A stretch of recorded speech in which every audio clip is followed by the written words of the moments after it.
গদাকে চা দেবো তাই। ও কে হিরো খাওয়াচ্ছে নাকি? না আমি খাওয়াচ্ছি। আমার গদায় ফ্রি। গদায় লাইফ টাইম ফ্রি চা? হ্যাঁ। গদায় পয়সা লাগে না সুকা না? না। গদায় ভালো ছেলে না খারাপ? গদায় ভালো ছেলে। গদাতে চা খাবে? গদা এই না উঠলে চা দিবি না, উঠে আসতে হবে। উঠাই গদা উঠাই চা বা ওখানে দিয়ে আসতে হবে। হ্যাঁ বিশাল বর্ষার অ্যাক্টিংটা দেখ না ওর। গদাই উঠে চা খাবি তো? দিবি না চা? না উঠে এলে এতে চা ঢালছে। এই সুকাদা চা ঢালছে দেখাই। উঠাই উঠাই উঠাই উঠাই উঠাই উঠাই উঠাই তাড়াতাড়ি বিরিয়ানি আনাবো তো।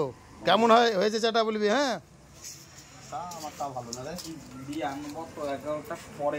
চ বিরিয়ানি ভিতরে চ, দোকানে চ। চাটা ভালো করে মুখটা উঁচু করে খা দেখি, মুখটা উঁচু কর। তোর মানে যাটা সিলিপ উঠে কর, খা চাটা খা। বল কেমন হয়েছে? ভালো চা। ভালো চা না?